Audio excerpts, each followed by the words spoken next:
Hello students, welcome to my channel. आज जो मैं वीडियो लेके आई हूँ वो है क्लास 10th स्टूडेंट्स के लिए लाइफ प्रोसेसेस चैप्टर का।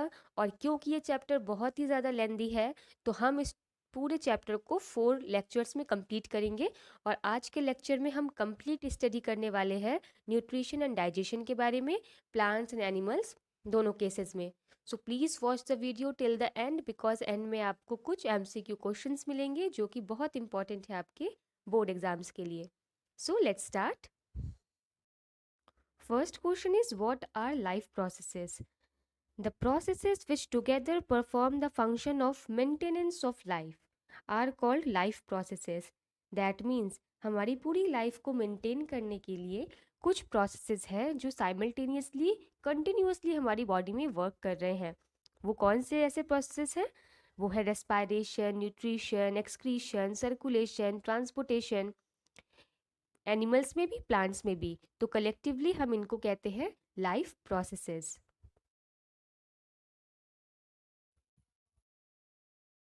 So main life processes are nutrition, respiration, transportation and excretion. So in this video we will complete nutrition. Now nutrition, it is the process of taking in food and converting it into energy and other vital nutrients required for life. Nutrition actual में है क्या? ये एक process है जिसके through हम food को अंदर लेते हैं बॉडी में और उसके बाद उसे कन्वर्ट करते हैं एनर्जी में या फिर अदर न्यूट्रिएंट्स में जो हमारी बॉडी को ज़रूरत है, like vitamins, minerals, some glucose units, protein के यूनिट्स या अमीनो एसिड्स कहें। ठीक है। Now the types of mode of nutritions are autotrophic nutrition and heterotrophic nutrition. Here heterotrophic nutritions are further divided into holozoic nutrition, saprophytic nutrition and parasitic nutrition. Let's see in detail. First is autotrophic nutrition.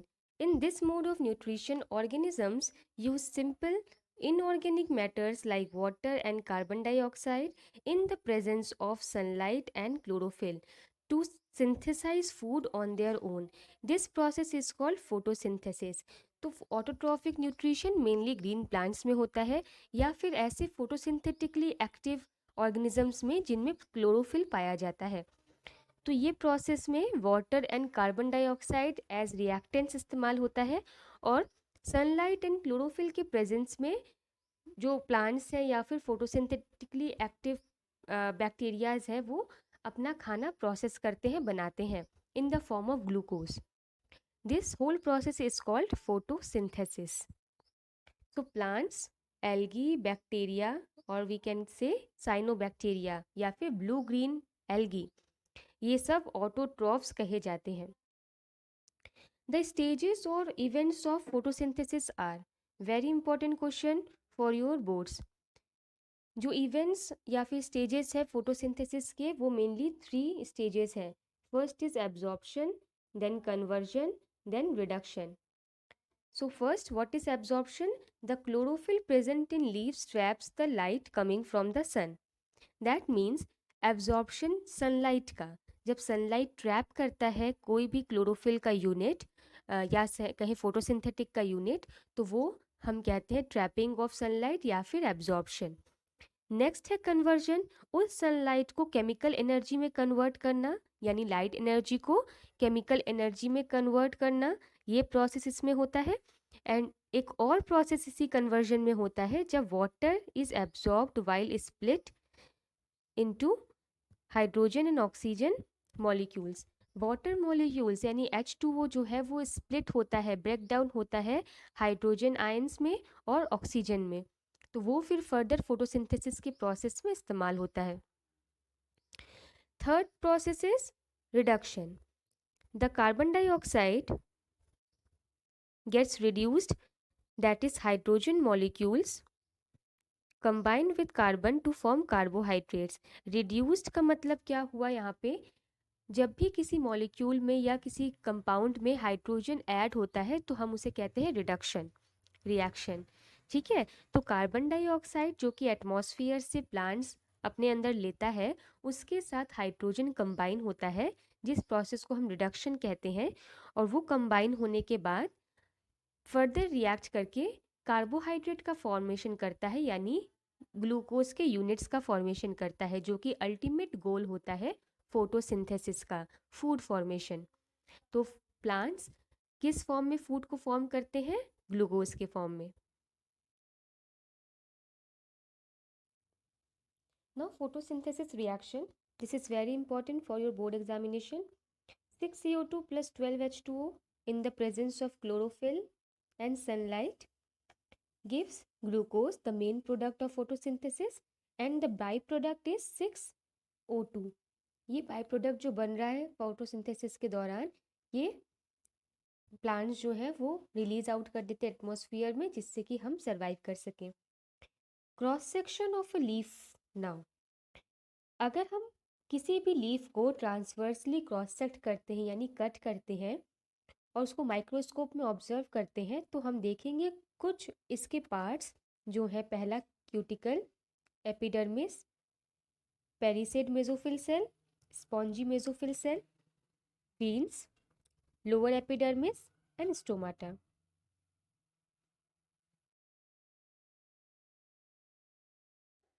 So cuticle leaves में सबसे ऊपर वाली layer है, जिसे हम waxy layer भी कहते हैं, और इसका मेन काम है during the transpiration excess water loss को प्रिवेंट करना। और इसका दूसरा काम क्या है? लाइट पेनिट्रेशन को भी ये अलाउ करता है, बिकॉज बहुत ही थिन लेयर होता है इसका।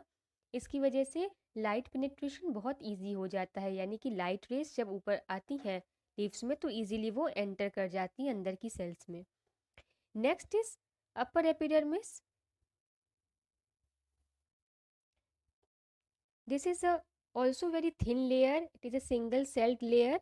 तो एक सिंगल सेल से ये बने हुए एक बहुत ही फाइन लेयर है, और इसका काम होता है अगेन लाइट पेनिट्रेशन में हेल्प करना, क्योंकि ये बहुत थिन होता है इसलिए लाइट पेनिट्रेशन ईजी हो जाता है।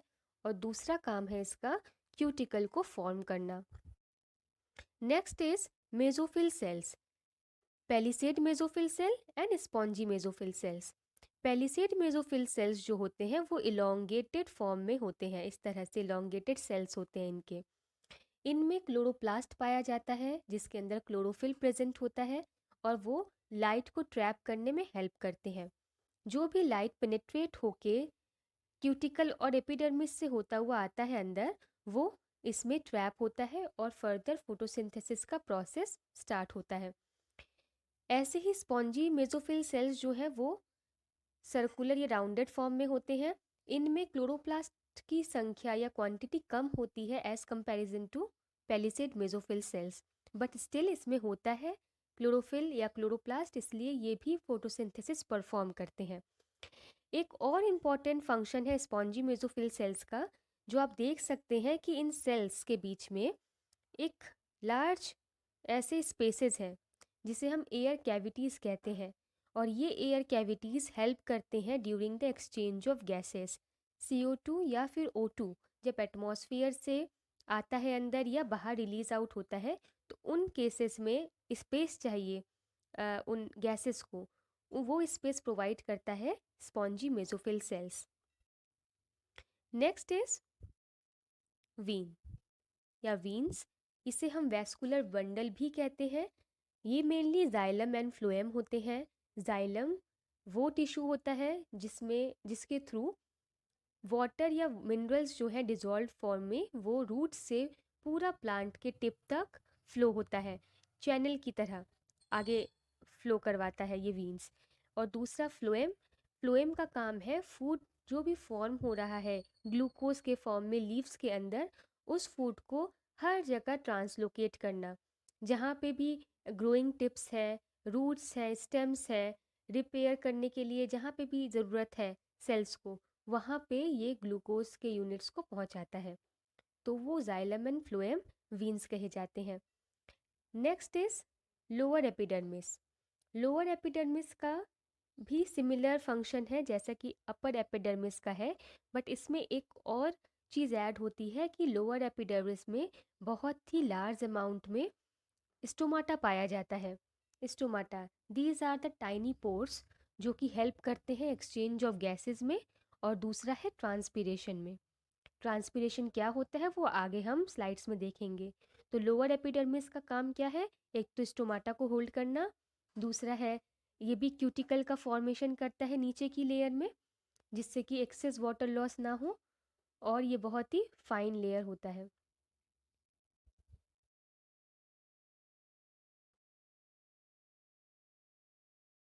Now functions of various parts of cross section of leaf, जिसके बारे में भी हम डिस्कस किए हैं, उसको फिर से एक बार देख लेते हैं। Cuticle, it is a waxy layer, helps in preventing excess water loss by transpiration.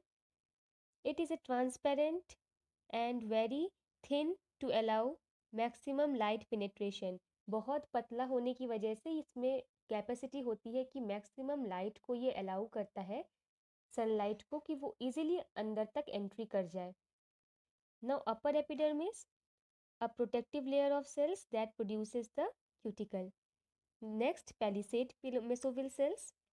They are upright, elongated, and tightly packed together in order to increase the surface area of light absorption as it contains chloroplast.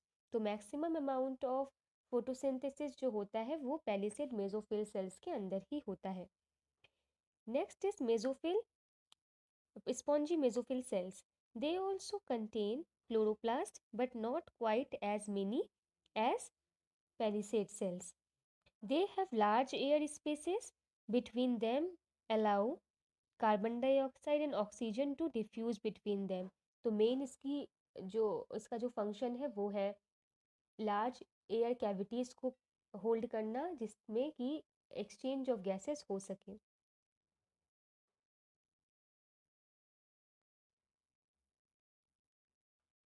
Now fifth is vein. Plant veins consist of xylem, a vessel that carry water, and phloem, vessel that carry dissolved nutrients as sugar। तो already explain कर दिया मैंने xylem and phloem, इसे हम vascular bundles भी कहते हैं। Sixth is lower epidermis. It is again a protective layer and produces a waxy cuticle too.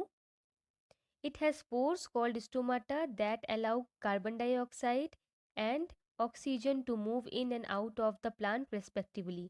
यहाँ मैं एक चीज़ बता दूँ आपको कि अपर एपिडर्मिस में भी स्टोमाटा प्रेजेंट होता है, लेकिन बहुत ही कम अमाउंट में।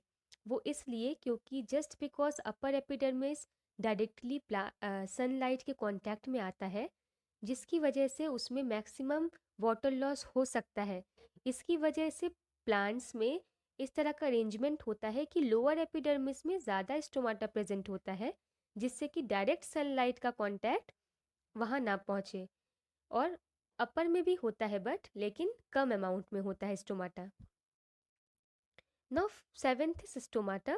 These are tiny openings present on the epidermis of leaves. It plays an important role in gaseous exchange and transpiration. Very important function and definition of stomata. Gaseous exchange, carbon dioxide और oxygen का transfer atmosphere से, और transpiration, it is the process of loss of water through the leaves, उसे हम transpiration कहते हैं। Now opening and closing of stomata. As we all know, in the daytime जब photosynthesis होता है उस वक्त स्टोमाटा ओपन होता है और गैशियस एक्सचेंज इजी हो जाता है, और रात के समय में यही स्टोमाटा क्लोज्ड हो जाता है। तो इसके पीछे का मैकेनिज्म क्या है उसे देखते हैं। उससे पहले स्टोमाटा का एक जनरल स्ट्रक्चर क्या है उसकी तरफ देखें। ये जो दो बीन शेप्ड सेल्स होते हैं इन्हें कहा जाता है गार्ड सेल्स, और हर सेल की तरह इन सेल्स में भी न्यूक्लियस होता है, एक थिक सेल वॉल होती है क्योंकि ये प्लांट सेल्स हैं, वैक्यूल्स प्रेजेंट होते हैं, और क्लोरोप्लास्ट प्रेजेंट होता है, जिसकी वजह से सन ट्रैप करना इजी है, सनलाइट को ट्रैप करना इजी है।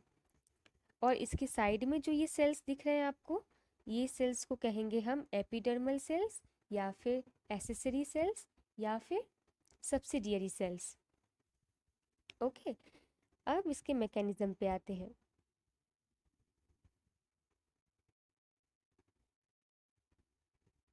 डे टाइम में जब सनलाइट ट्रैप होती है इन सेल्स के अंदर, तो यहाँ पे शुगर का फॉर्मेशन होता है, sugar in the form of sucrose. और सुक्रोज क्योंकि सॉल्यूबल होता है वाटर में, इसलिए ये वैक्यूल्स के अंदर जाके स्टोर हो जाता है सॉल्यूबल फॉर्म में, और पूरे के पूरे गार्ड सेल्स को स्वेल कर देता है। और जैसे ही गार्ड सेल्स स्वेल होते हैं तो क्या होंगे, ये ओपन हो जाएंगे। लेकिन जैसे ही रात का समय होता है तो यही सुक्रोज कन्वर्ट हो जाते हैं स्टार्च में, और स्टार्च एक इनसॉल्यूबल कॉम्प्लेक्स है, जिसकी वजह से ये स्टार्च साइड के एपिडर्मल सेल्स में स्टोर हो जाता है, और ये जो गार्ड सेल्स इतना स्वेलअप था वो भी श्रिंक हो जाता है, और जिसकी वजह से श्रिंक जैसे ही होगा ये क्लोज हो जाता है।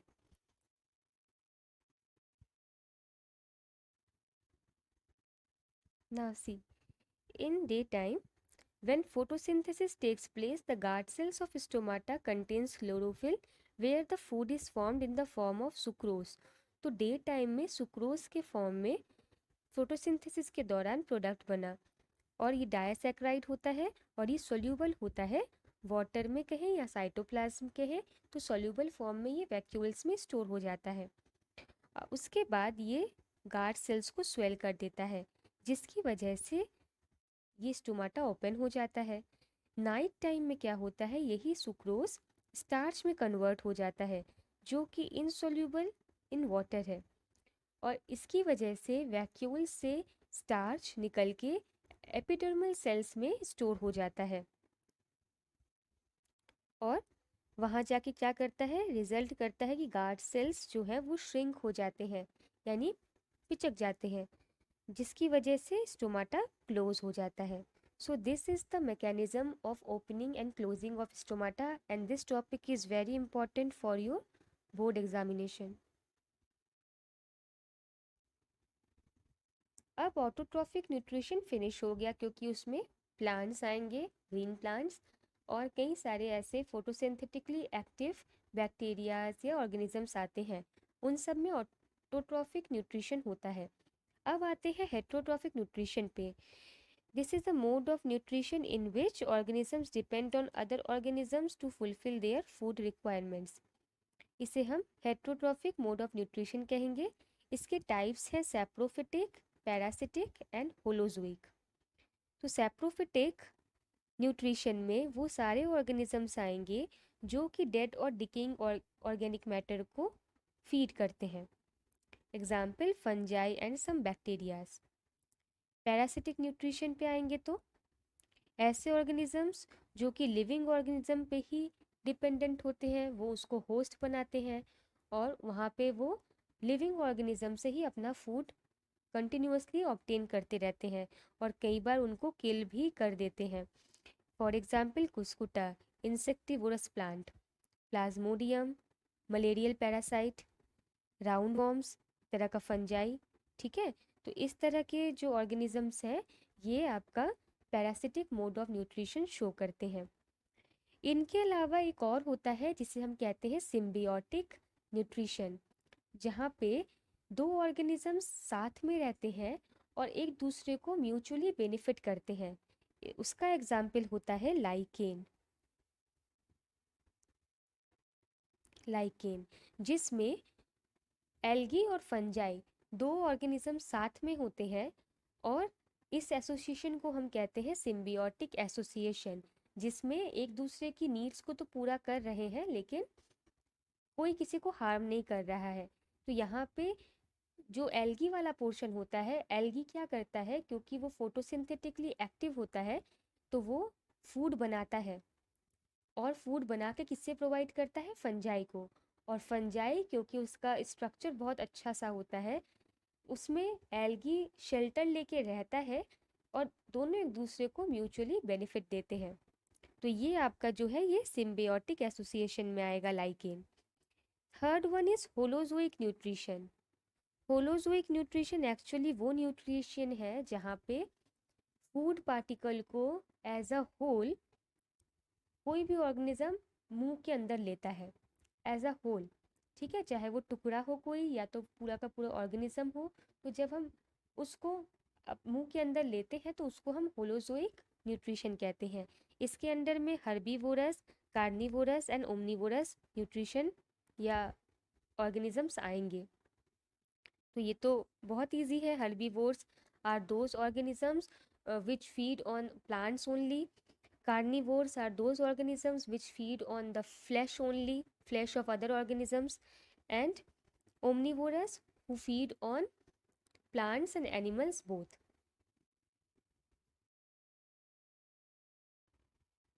Holozoic nutrition.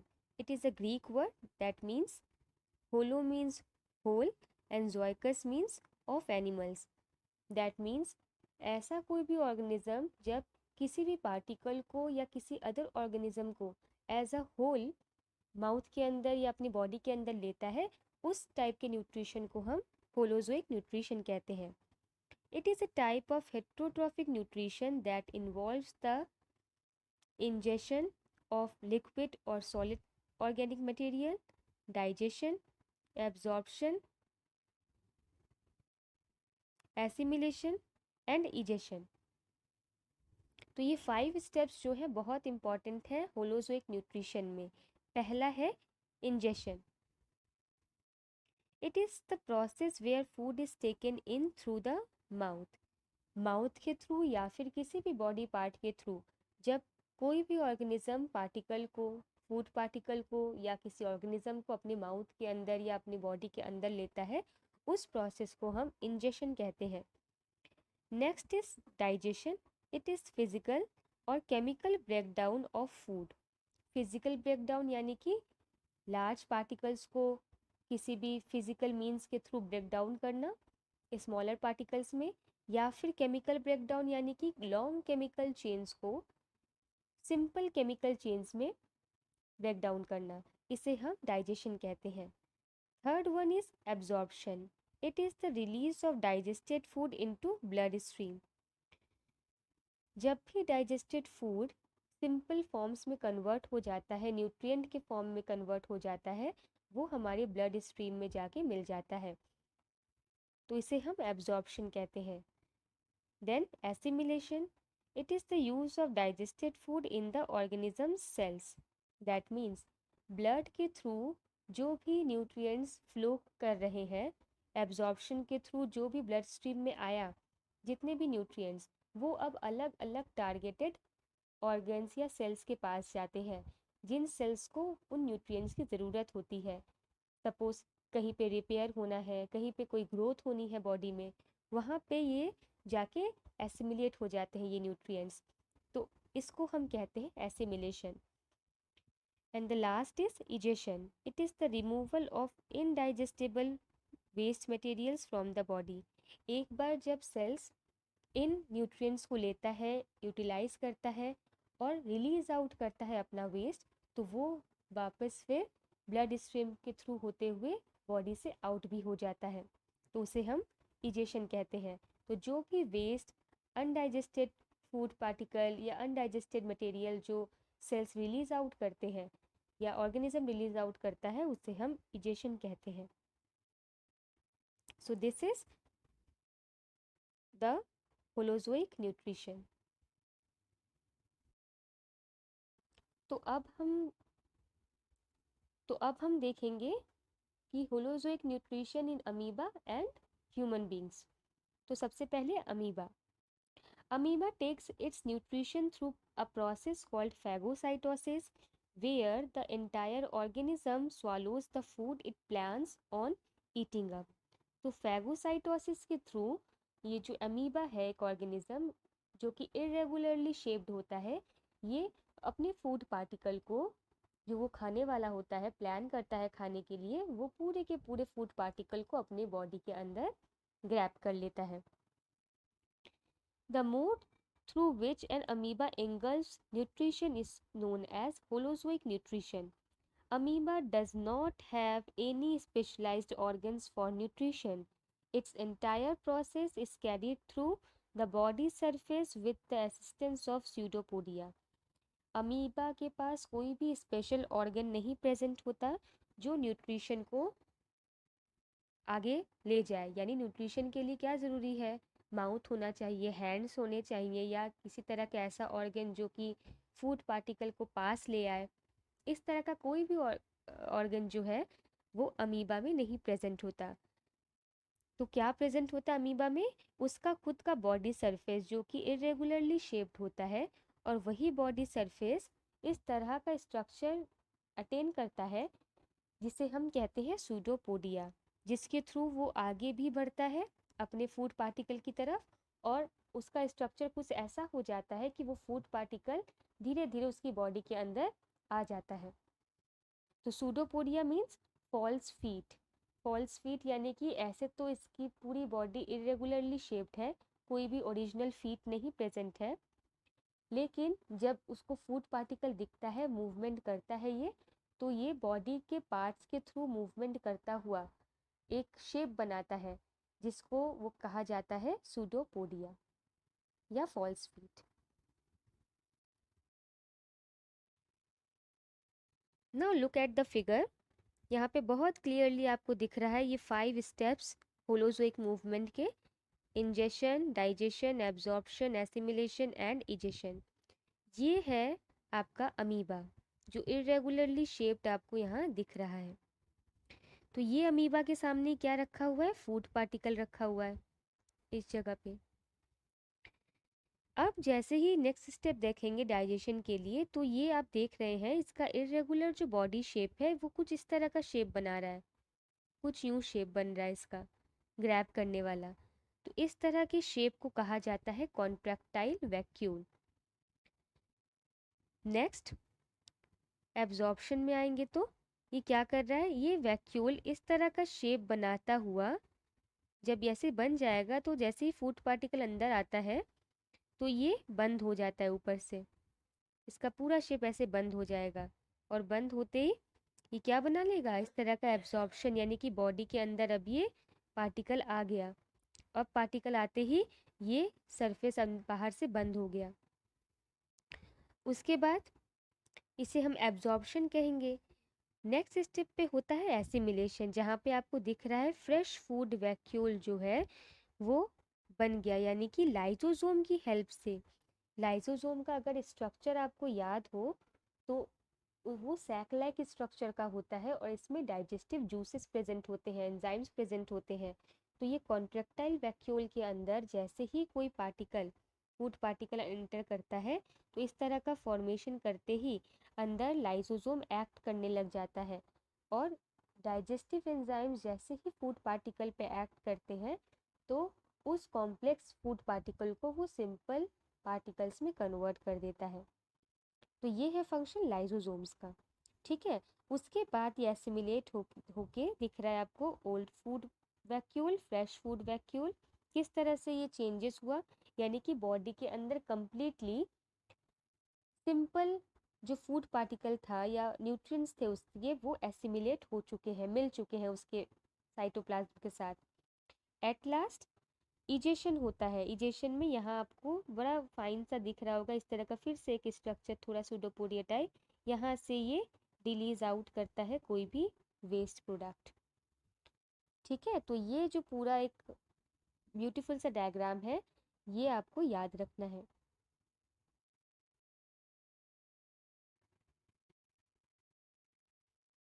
Now nutrition in human beings. तो कहीं पे भी आपको अगर ये डायग्राम दिखता है तो उसके नीचे लिखा होता है डाइजेस्टिव सिस्टम या फिर एलिमेंट्री कनाल। इसमें थोड़ा सा हम डिफरेंस देखेंगे कि डाइजेस्टिव सिस्टम क्या होता है, एलिमेंट्री कनाल क्या होता है, और डाइजेस्टिव एंजाइम्स या जूसेस क्या होते हैं। तो डाइजेस्टिव सिस्टम पूरे के पूरे सिस्टम को कहा जाता है जिसमें एलिमेंट्री कनाल प्लस आता है डाइजेस्टिव एंजाइम्स या जूसेस। अब एलिमेंट्री कनाल क्या है, कनाल हम कहते हैं ट्यूब लाइक स्ट्रक्चर्स को। तो इस फिगर में माउथ से लेकर के एनस तक में जितना भी ट्यूब लाइक स्ट्रक्चर्स है उन सब को कलेक्टिवली कहा जाता है elementary kanal. So digestive system is a group of organs consisting of long tube like structures called alimentary canal and its associated accessory digestive juices or enzymes. Alimentary canal consists of mouth, esophagus, stomach, liver, gallbladder, pancreas, small intestine, large intestine, anus. तो अब हम individually इन सब के बारे में detail में पढ़ेंगे कि कौन कौन से पार्ट्स में किस तरह से डाइजेशन का प्रोसेस होता है।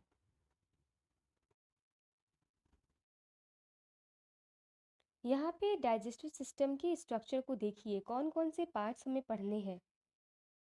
माउथ, माउथ में पैलेट, उवुला, टंग, टीथ ये सब प्रेजेंट होता है जिनके अलग अलग फंक्शंस हैं। देन है सेलिवरी ग्लैंड्स, माउथ के अंदर ही अलग अलग सबलिंगुअल, सब mandibular and parotid glands present होते हैं जिनमें सेलिवरी एमाइलेज रिलीज होता है जिनके थ्रू, या जिसे हम सेलिवरी ग्लैंड्स भी कहते हैं। देन उसके बाद नीचे आते हैं ईसोफेगस में, simply tube like structure oesophagus. उसके बाद एक साइड में लिवर आपको दिख रहा है, नीचे गॉल ब्लैडर, इधर साइड स्टमक, पेनक्रियास, और उसके बाद आता है स्मॉल इंटेस्टाइन। सबसे लंबा कॉइलिंग जो होती है, बहुत ही लंबा 6.5 to 7 मीटर्स तक लंबा, इतना कॉइलिंग होती है स्मॉल इंटेस्टाइन की। इनके पार्ट्स हैं ड्यूडेनम, जियोजिनम एंड इलियम। देन आता है लार्ज इंटेस्टाइन, जो आपको ग्रीन कलर का पोर्शन दिख रहा है। इसमें colon, caecum and rectum main parts होते हैं, जिसमें transverse colon, ascending colon, caecum, descending colon, sigmoid colon and rectum होता है। तो ये सारे पार्ट्स जो है हम पढ़ने वाले हैं आगे। And at last anus, anal sphincter के थ्रू जो भी अनडाइजेस्टेड फूड है वो रिलीज आउट हो जाता है बॉडी से। फर्स्ट माउथ, डाइजेशन स्टार्ट होता है माउथ से। माउथ में आपके टीथ प्रेजेंट है, टंग होता है, कई सारे ग्लैंड्स होते हैं जिसमें आपका सेलिवरी ग्लैंड आता है, पैरोटिड ग्लैंड जो आपको दिख रहा है फिगर में, ये parotid gland, sublingual gland, submandibular gland, इन सब से सलाइवा रिलीज होता है जो कि कलेक्टिवली फूड पार्टिकल पे वर्क करता है। तो let's see, it has teeth, helps in breaking और chewing of larger pieces into smaller ones और masticate them।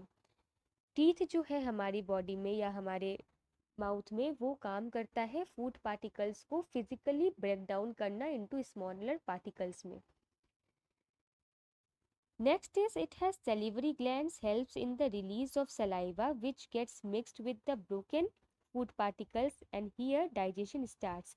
तो क्योंकि सलाइवा में हमारे एंजाइम प्रेजेंट होता है, तो कोई भी पार्टिकल, कोई भी फूड पार्टिकल जब हम मुंह में डालते हैं तो सबसे पहले तो टीथ के थ्रू वो लार्जर पार्टिकल्स स्मॉलर पार्टिकल में कन्वर्ट होता है, बट साथ साथ जो उसमें कार्बोहाइड्रेट वाला पार्ट है, जो कॉम्प्लेक्स शुगर है, वो स्टार्ट हो जाता है कन्वर्ट होना। सलाइवा, क्योंकि सलाइवा के पास होता है सेलिवरी एमाइलेज, एक स्पेशल तरह का एंजाइम जिसका नाम होता है टाइलिन। टाइलिन, तो इसे सेलिवरी एमाइलेज भी कहते हैं, जो कि स्टार्च को माल्टोज में कन्वर्ट करता है। यहाँ पे एक क्वेश्चन बनता है कि जब भी हम ब्रेड, रॉ ब्रेड को अपने मुंह में डालते हैं, थोड़ा सा भी चबाते हैं तो एक स्वीट टेस्ट आता है। तो क्यों होता है ऐसा? क्योंकि जो स्टार्च होता है ब्रेड में, वो तुरंत माल्टोज में कन्वर्ट होने लगता है जो कि शुगर है, और हमें स्वीट टेस्ट देता है। तो ये काम होता है सेलिवरी एमाइलेज के प्रेजेंस में। It has tongue which helps in the mixing of food particles with the saliva. तो टंग का काम क्या है? सलाइवा को पूरी तरह से फूड पार्टिकल्स के साथ मिक्स करना, और उसमें जितने भी कार्बोहाइड्रेट के कॉम्प्लेक्स सब्सटेंसेस है या कहे स्टार्च है, उसको धीरे धीरे माल्टोज में कन्वर्ट करना। अब आते हैं now tooth decay, very important topic for your boards again. Tooth decay यानी कैविटीज हमारे टीथ में कैसे होती है। डेंटल कैरीज और tooth decay causes the softening of enamel and dentine. Enamel and dentine, ये आप देखें वाइट वाला पोर्शन, तो इसे हम कहते हैं एनामल, और उसके नीचे का जो ये वाला पोर्शन है, इसे कहा जाता है dentine. Enamel is the most hardest substance in our body. तो जब ये सॉफ्टन हो जाता है, तब कैविटीज या डेंटल कैरीज होती है। तो ये होता कैसे है, जब कोई भी फूड पार्टिकल हमारे दांतों के बीच में स्टिक हो जाता है, फंस जाता है, तो उस पे बैक्टीरियाज वर्क करते हैं, और बैक्टीरियाज के एक्शन की वजह से जब बैक्टीरिया उन फूड पार्टिकल्स को डाइजेस्ट करते हैं, तो बैक्टीरिया एक स्पेशल टाइप का एसिड रिलीज करते हैं। उन एसिड्स की वजह से ये जो हार्डेस्ट सब्सटेंस है हमारे टीथ में, वो भी सॉफ्टन होने लगता है और कैविटीज स्टार्ट हो जाती हैं। So it begins when bacteria acting on sugars produce acids that softens or demineralizes the enamel. Masses of bacterial cells together with food particles stick to the teeth to form dental plaque. तो इसलिए कहा जाता है कि हम रात को सोने से पहले ब्रश करके सोएं और सुबह उठने के बाद भी ब्रश करें, क्योंकि एक बहुत लंबा गैप होता है आपके खाने के या मील के बीच का। तो इसलिए इम्पॉर्टेंट है कि बैक्टीरियल एक्शन को कंट्रोल करने के लिए हम अच्छे से ब्रशिंग करके ही सोएं।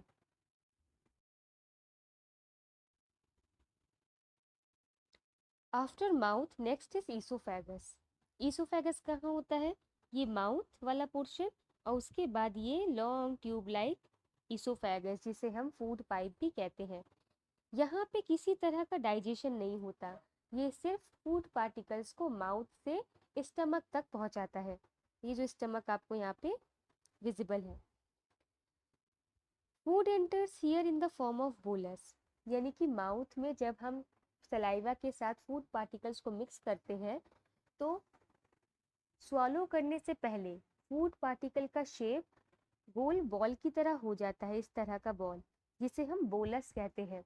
इस फॉर्म में ही जो फूड पार्टिकल है वो हमारे ईसोफेगस के थ्रू नीचे स्टमक तक पहुंचता है। Food bolus move in the oesophagus through peristaltic movement. Very important question, peristaltic movement क्या होता है, या फिर ईसोफेगस में किस मूवमेंट के थ्रू फूड पार्टिकल स्टमक तक पहुंचता है? तो इसका आंसर है पेरिस्टाल्टिक मूवमेंट। तो peristalsis is a series of wave like muscle contractions that move food through the digestive tract, यानी कि वेव लाइक मसल कॉन्ट्रैक्शन होता है। देखो नीचे वाला फिगर, यहाँ पे फूड बोलस जो है ये प्रेजेंट है, इसमें से प्रेशर ये पड़ रहा है इस पे, और यहाँ पे एक वेव लाइक स्ट्रक्चर आपको इस तरह का बनता हुआ दिखेगा, यहाँ बीच में बोलस। जैसे ही ये बोलस आगे बढ़ेगा तो क्या हुआ, नीचे यहाँ पे वेव लाइक स्ट्रक्चर आ गया, फिर आगे बढ़ेगा तो फिर यहाँ पे वेव लाइक स्ट्रक्चर। ये कॉन्टिन्यूअस ऐसे ऐसे वेव लाइक स्ट्रक्चर जो बन रहा है फूड पाइप में, इसको ही कहा जाता है peristalsis movement. Very important definition will come from here. What is peristalsis? Now stomach. Now stomach. Food particle mouth से होता हुआ इसोफेगस के थ्रू एंटर करता है स्टमक के अंदर। यहाँ पे स्टमक का जो शेप होता है वो एक तो pouch like and J shaped organ है। इसके अंदर कुछ तरह के सेल्स पाए जाते हैं इसकी इनर वॉल पे, जिसे हम कहते हैं gastric cells and mucus cells. तो इन सेल्स के थ्रू कुछ कंपोनेंट्स होते हैं जो रिलीज आउट होते हैं। वो कंपोनेंट्स हैं HCl, mucus and the protein digestive enzyme called pepsinogen, वो भी इनएक्टिव फॉर्म में। तो यहाँ पे देखते हैं अलग अलग कंपोनेंट्स का क्या फंक्शन है। So mucus provides an alkaline viscous protective layer on the inside wall of the stomach. अब क्योंकि स्टमक के अंदर HCl प्रेजेंट है जो कि बहुत ही ज़्यादा एसिडिक होता है, तो कॉन्टिन्यूअस अगर किसी जगह पे एसिड रिलीज हो रहा है तो ऑब्वियस है वहाँ का जो इनर वॉल है वो हार्म हो सकता है। तो उसके प्रोटेक्शन के लिए म्यूकस जो है वो एल्कलाइन मीडियम तैयार करता है जो कि उस एसिड को न्यूट्रलाइज कर सकता है। नेक्स्ट है हाइड्रोक्लोरिक एसिड का क्या फंक्शन है। It provides HCl provides an acidic medium to convert pepsinogen into pepsin and for the action of pepsin. That means pepsinogen जो कि एक पेप्सिनोजन एक प्रोटियोलिटिक एंजाइम है, जो कि प्रोटीन डाइजेस्टिव एंजाइम है, लेकिन ये इनएक्टिव है। जब HCl इस पे पड़ता है तब ये पेप्सिन में कन्वर्ट होता है, जो कि बहुत एक्टिवली प्रोटीन के ऊपर एक्ट करता है और प्रोटीन की लॉन्ग चेन्स को स्मॉलर चेन्स में ब्रेक डाउन करता है। तो पेप्सिनोजन को एक्टिव फॉर्म में कन्वर्ट करने के लिए HCl एक एसिडिक मीडियम प्रोवाइड करता है। इसके अलावा जो स्टमक का काम है वो क्या है, वो है इंट्रिंसिक फैक्टर भी इसके पास होता है, जो कि हेल्प करता है विटामिन B12 को एब्जॉर्ब करने में। कोई भी पार्टिकल फूड हम लेते हैं तो उसमें विटामिन होते हैं, तो उन विटामिन B12 को एब्जॉर्ब करने के लिए कुछ इंट्रिंसिक फैक्टर्स भी स्टमक वॉल में प्रेजेंट होता है।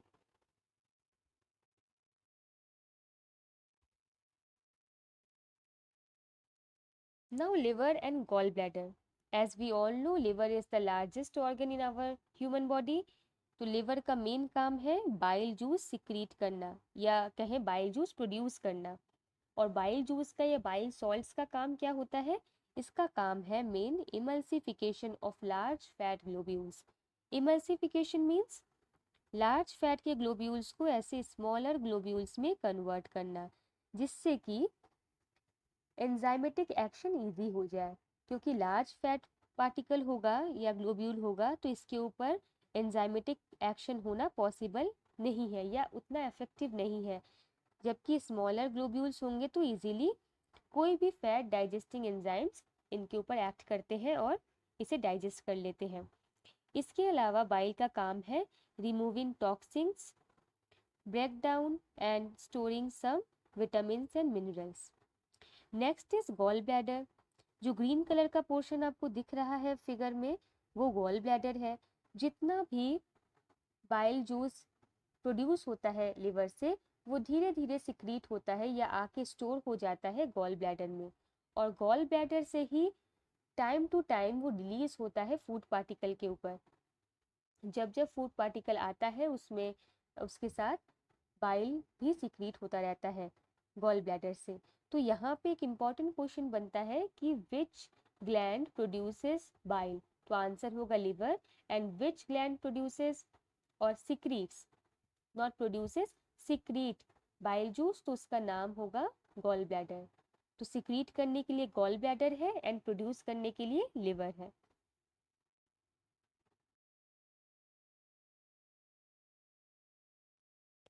Now pancreas, it produces enzymes to help break down proteins, fats and carbohydrates. तो प्रोटीन्स को डाइजेस्ट करने के लिए जो एंजाइम होता है उसे हम प्रोटीएजेस कहते हैं। प्रोटीएजेस जो पैनक्रियाज में पाया जाता है वो है ट्रिप्सिन एंड काइमोट्रिप्सिन। जो फैट डाइजेस्टिंग एंजाइम्स है उन्हें लाइपेजेस कहा जाता है, और जो कार्बोहाइड्रेट डाइजेस्टिंग एंजाइम्स होते हैं उन्हें अमाइलेजेस कहा जाता है। ये लीफ शेप स्ट्रक्चर है पैनक्रियाज का, और इसके अंदर कुछ पैनक्रियाटिक आइसलेट्स पाए जाते हैं। ये जो आपको स्ट्रक्चर्स दिख रहे हैं, इसको अगर हम जूम करेंगे तो यहाँ पे अल्फ़ा बीटा सेल्स दिखते हैं। बीटा सेल्स वर्क करते हैं इंसुलिन के प्रोडक्शन में, और अल्फ़ा सेल्स हेल्प करते हैं ग्लूकाजन के प्रोडक्शन में। ये दोनों ही हार्मोन्स हैं जो कि पैनक्रियास रिलीज आउट करता है। इसलिए इसको मिक्स्ड ग्लैंड भी कहा जाता है, क्योंकि पैनक्रियास ही ऐसा एक ग्लैंड है जो एक्सोक्राइन और एंडोक्राइन दोनों की तरह वर्क करता है। एक्सोक्राइन एंडोक्राइन मीन्स एक तो वो हार्मोन्स भी रिलीज करता है और दूसरा एंजाइम्स भी फॉर्म करता है। तो इंसुलिन और ग्लूकाजन, ये जो दो हार्मोन्स हैं, ये मेनली वर्क करते हैं ग्लूकोज लेवल को मेंटेन करने में। अगर बहुत ज़्यादा हाई ग्लूकोज लेवल है आपके ब्लड में तो इंसुलिन रिलीज आउट होता है, उसको नॉर्मलाइज करता है। और अगर बहुत ही लो शुगर लेवल है तो ग्लूकाजन उस वक्त वहाँ वर्क करता है और आपके शुगर लेवल को रेज करता है। It also न्यूट्रलाइजेज the stomach acid. जो भी स्टमक से खाना काइम के फॉर्म में, ये मैं बताना भूल गई थी, काइम के फॉर्म में जो आपका डिजॉल्व फूड पार्टिकल है वो स्टमक में होता है, और वहाँ से जब ये ड्यूडेनम में इस वाले पोर्शन में फ्लो करने आता है तो यहाँ से पैनक्रियास पैनक्रियाटिक जूसेस भी रिलीज आउट होता है। और पैनक्रियाटिक जूसेस क्या करते हैं, ये जो स्टमक से एसिड लेके आ रहा है खाना, उसको न्यूट्रलाइज करने में हेल्प करता है।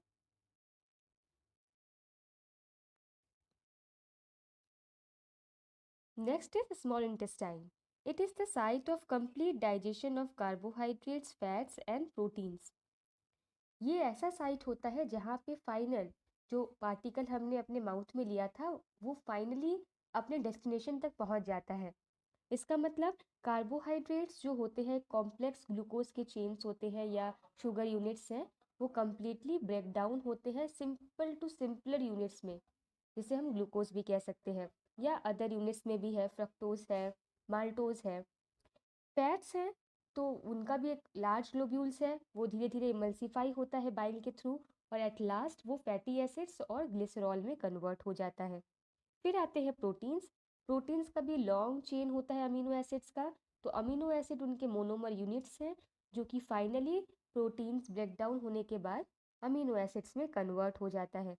तो यहाँ पे ये सारा काम स्मॉल इंटेस्टाइन में फाइनल होता है। It has three parts, duodenum, jejunum and ileum. Look at the figure. यहाँ पे आपको इजिली दिख रहा है ये वाला पोर्शन ड्यूडेनम है, then red portion jejunum, and at last नीचे वाला पोर्शन इलियम कहलाता है। तो ड्यूडेनम वाला पोर्शन स्टमक से अटैच होता है। जो भी काइम के फॉर्म में खाना स्टमक से आता है वो ड्यूडेनम में जाता है, एंड ड्यूडेनम ही वो साइट है जहाँ पे बाइल भी खाने पे या कहे फूड पे एक्ट करता है, और पैनक्रियाटिक जूसेस भी वहाँ पे एक्ट करते हैं। तो बहुत इंपॉर्टेंट है ये एक पॉइंट कि कौन सा साइट होता है स्मॉल इंटेस्टाइन का या डाइजेस्टिव सिस्टम का, जहाँ पे बाइल भी एक्ट करता है और पैनक्रियाटिक जूसेस भी फूड पार्टिकल पे एक्ट करते हैं, तो वो है duodenum. Now it has glands which secrete intestinal juices which converts proteins to amino acids, complex carbohydrates into glucose, and fats into fatty acids and glycerols. The inner lining, wall lining, has numerous finger-like projections called villi, which increase the surface area for the absorption of food. यहाँ पे अगर हम zoom करते हैं इस figure में देखेंगे कि इनर वॉल को अगर देखते हैं तो यहाँ पे पूरे के पूरे इनर वॉल में स्मॉल इंटेस्टाइन के फिंगर लाइक प्रोजेक्शंस आपको दिखते हैं, जिसे हम विलाई कहते हैं। विलाई का मेन फंक्शन है ये एब्जॉर्प्शन एरिया, सरफेस एरिया को इंक्रीज कर देता है।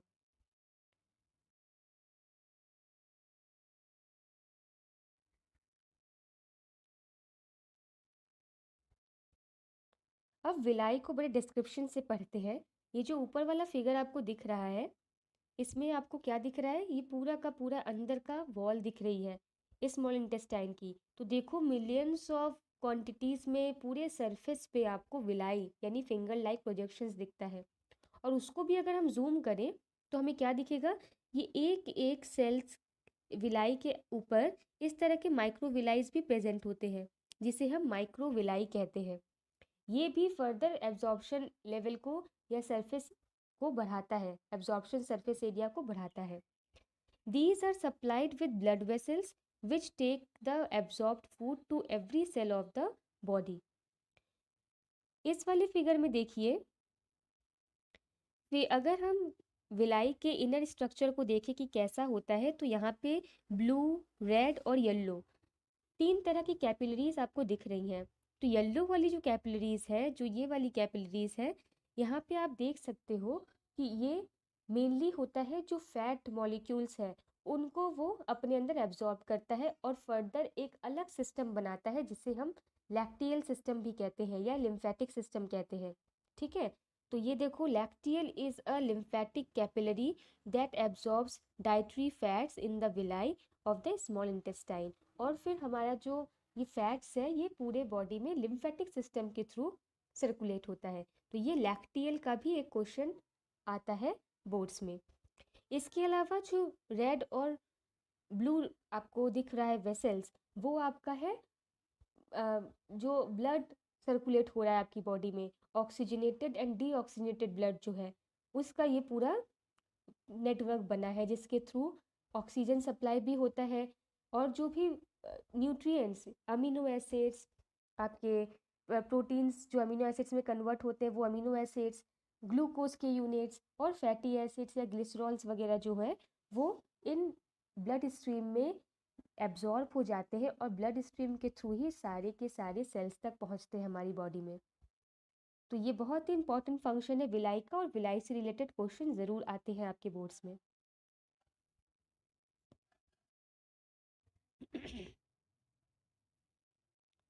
Now, large intestine. The unabsorbed food is sent into the large intestine where its wall absorb more water from its material. तो लार्ज इंटेस्टाइन एक final आपको दिख रहा है, बहुत ही कम लेंथ का होता है as comparison to small intestine. और इसका मेन काम क्या है, जो भी अनएब्जॉर्ब्ड फूड मटेरियल है, जितना भी कन्वर्जन होना था अमीनो एसिड्स में, ग्लूकोज में, फैटी एसिड, ग्लिसरॉल में, वो सब जब हो जाता है फूड पार्टिकल से, तो अनएब्जॉर्ब जो फूड पार्टिकल होता है वो लार्ज इंटेस्टाइन में एंटर करता है। ये एंट्री पॉइंट होता है, दिख रहा होगा आपको। ये वाला जो पोर्शन है ये आपका स्मॉल इंटेस्टाइन का है और वो एंटर करता है ये लार्ज इंटेस्टाइन में। It also helps in the recovery of water and electrolytes, formation and storage of faeces and fermentation of undigestible food matter by bacteria. तो लार्ज इंटेस्टाइन में क्या होता है, जब फूड पार्टिकल जो अनएब्जॉर्ब्ड है वो पहुंचता है, तो लार्ज इंटेस्टाइन की वॉल से भी काफ़ी हद तक वाटर पार्टिकल्स जो है, वाटर मॉलिक्यूल्स जो है वो रीअब्जॉर्ब हो जाते हैं। क्योंकि ऑफ कोर्स जब मूवमेंट हो रहा है किसी भी फूड पार्टिकल का हमारी पूरी बॉडी में या लार्ज इंटेस्टाइन में, तो वो वाटर कंटेन करता है। तो हमारी बॉडी को कितनी वाटर की आवश्यकता है, उस बेसिस पे वाटर अपने आप रीअब्जॉर्ब होने लगता है लार्ज इंटेस्टाइन की वॉल से। और ये स्टोरेज भी करता है फीसेस को, और फर्मेंटेशन में भी हेल्प करता है of our undigested food by the bacterias present in it.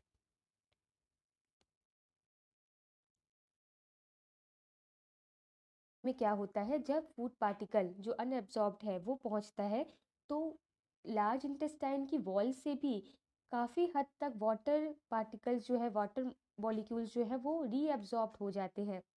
क्योंकि ऑफ कोर्स जब मूवमेंट हो रहा है किसी भी फूड पार्टिकल का हमारी पूरी बॉडी में या लार्ज इंटेस्टाइन में, तो वो वाटर कंटेन करता है। तो हमारी बॉडी को कितनी वाटर की आवश्यकता है, उस बेसिस पे वाटर अपने आप रीअब्जॉर्ब होने लगता है लार्ज इंटेस्टाइन की वॉल से। और ये स्टोरेज भी करता है फीसेस को, और फर्मेंटेशन में भी हेल्प करता है of our undigested food by the bacterias present in it.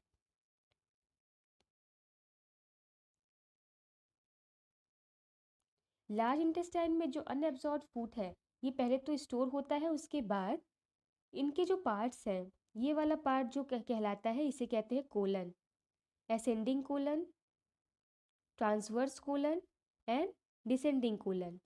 Colon, उसके बाद यहाँ पे होगा आपका रेक्टम, ये वाला पोर्शन रेक्टम, और ये जो एंट्री कर रहा था यहाँ पे इसको हम कहते हैं सीकम। इस वाले पोर्शन को स्पेशली सिर्फ सीकम कहते हैं। तो लार्ज इंटेस्टाइन के 3 मेन पार्ट्स हैं, सीकम, कोलन एंड रेक्टम। तो एट लास्ट रेक्टम में अनडाइजेस्टेड फूड होता हुआ एनल स्फिंक्टर के थ्रू, एनस के थ्रू वो आउट हो जाता है हमारी बॉडी से। Now MCQs. First MCQ is dash is a characteristic feature of epithelial cells of the intestine.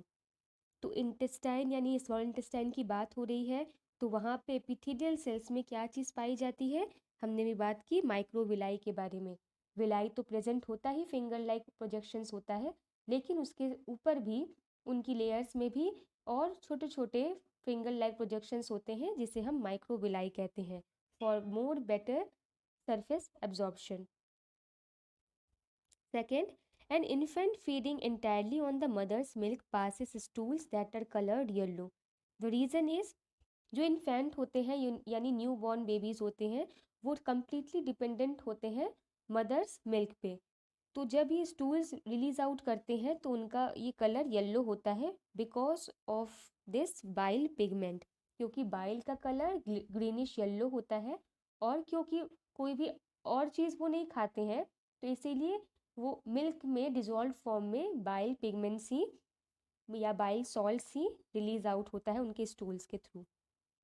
Third one is in human lacteals are found in.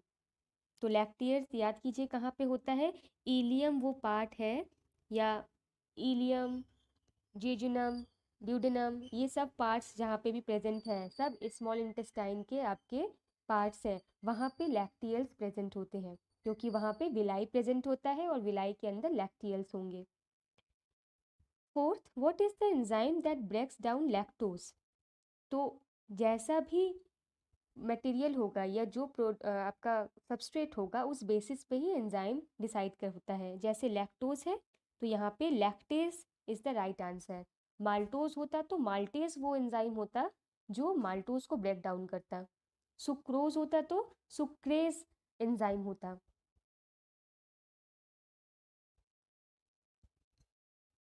Now fifth one is chymosin is also known as, answer will be rennin, because rennin वो proteolytic enzyme है जो infants में पाया जाता है, stomach में होता है, और ये मेनली मिल्क प्रोटीन को ब्रेक डाउन करने में हेल्पफुल होता है, तो इसे हम काइमोसिन भी कहते हैं।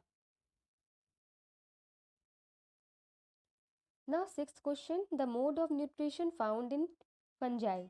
तो फंजाई में मेनली ना पैरासिटिक न्यूट्रिशन होता है, ना ही होलोजोइक होता है, ना ही ऑटोट्रॉफिक होता है। इसमें सैप्रोफिटिक न्यूट्रिशन होता है क्योंकि they mostly feed on dead and decaying organisms.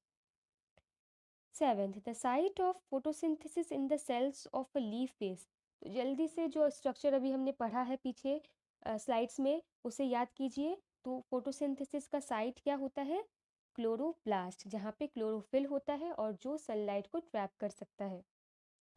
Eighth, in amoeba food is digested in the food vacuole.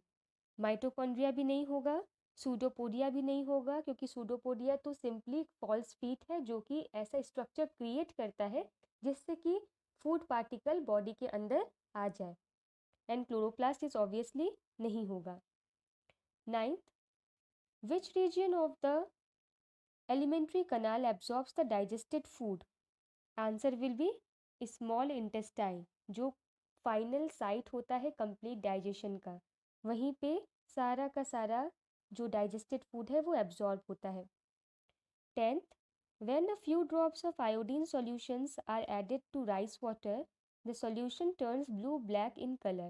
This indicates that rice water contains starch. ये स्टार्च टेस्ट या आयोडीन टेस्ट कहा जाता है जब हम किसी भी प्रोडक्ट को लेते हैं और उसमें स्टार्च का टेस्ट करते हैं, तो जिस भी प्रोडक्ट में स्टार्च प्रेजेंट होता है तो वहाँ पे आयोडीन सॉल्यूशन डालते ही ब्लू ब्लैक कलर का फॉर्मेशन हो जाता है, तो answer will B starch. So guys, this is the end of the video, and if you like it, please like and share my video and subscribe my channel. Thank you.